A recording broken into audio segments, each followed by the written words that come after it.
বক্সিগঞ্জে 2 জন গেছে, দেওয়ানগঞ্জেও গেছে, তাদের দেখতে হবে।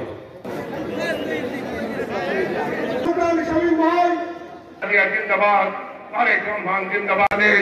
দায়িত্বে স্বয়ং সম্পূর্ণ ছিল একটু শান্ত শিষ্টভাবে একে অপরের প্রতি সহানুভূতিশীল হয়ে এবং সহকর্মিতার ভিত্তিতে আমাদের থাকতে হবে।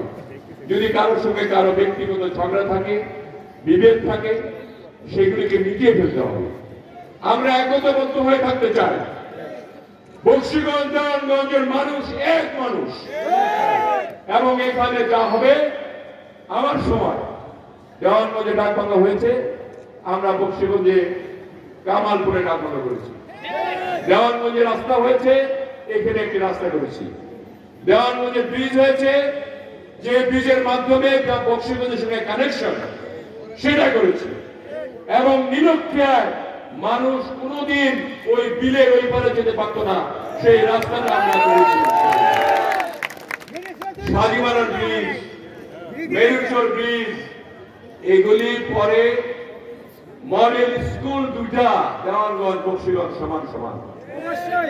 সমতার ভিত্তিতে, সাম্যের ভিত্তিতে আমরা জাতীয়তাবাদী দলের যিনি এখানে নির্বাচিত হবেন, আমি যদি নির্বাচনে মনোনয়ন পাই, আমি যদি নির্বাচিত হই, বিগত দিনের মতো সমতার ভিত্তিতে দ্রুততম কার্যক্রমে উন্নয়ন কাজ চলতে থাকবে ইনশাআল্লাহ।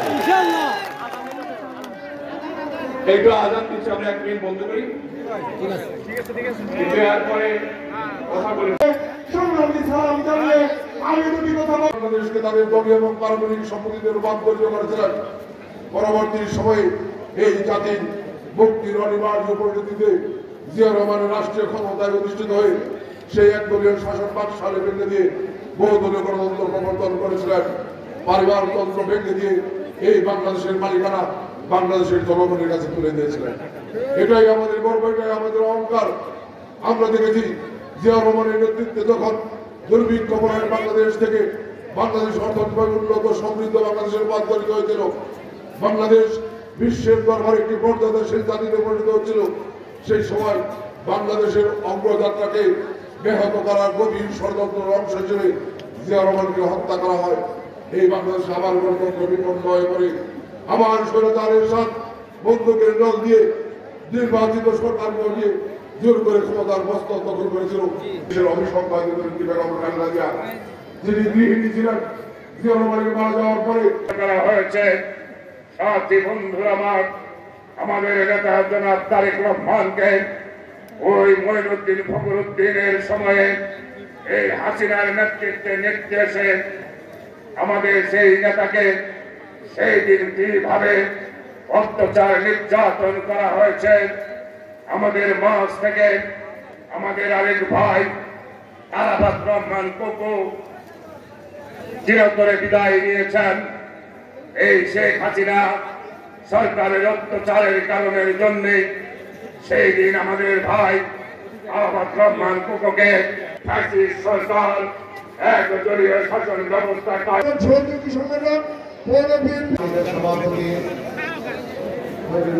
তালুকদার ভাই, স্বামী ভাই উপস্থিত,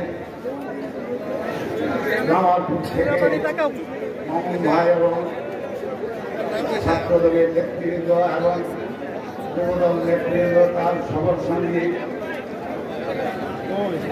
থেকে আগত সম্মানিত সভাপতি, সাধারণ সম্পাদক, সাধারণ সম্পাদক এবং স্বেচ্ছাসেবক যুবদল, ছাত্রদল, শ্রমিক দল, সবাইকে আমার সালাম, আসসালামু আলাইকুম। বক্তব্য দেওয়া শেষে সভাপতির কোনো বক্তব্য থাকে না, আমি 2-1টি কথা বলব। কারণ আমাদের বক্সিগঞ্জ দেওয়ানগঞ্জের মানুষের নেতা রশিদুজ্জামান মিল্লাত ভাই, উনি বক্সিগঞ্জের বিএনপি আওয়ামী লীগ কি করেছে উনি তার সবই দখল করে আছে। যারা এই 5 বছর বিএনপিকে লালন পালন করেছে, আপনারা বলতে পারবেন একটা অন্যায় যদি করে থাকে আমরা ধরে দিব। আওয়ামী লীগ যারা অন্যায় করেছে তাদেরকে আমরা ধরে দিব, তো ঠিক আছে? অন্যায় যারা করেছে তাদেরকে ধরে দিব। এখন আমি মিল্লাত ভাইকে অনুরোধ করব, নিরীহ লোক যাতে নির্যাতিত না হয়। আপনি যদি যাকে অন্যায় মনে করবেন আমাদেরকে বলবেন, আমরা নিজেরাই চলে দেব।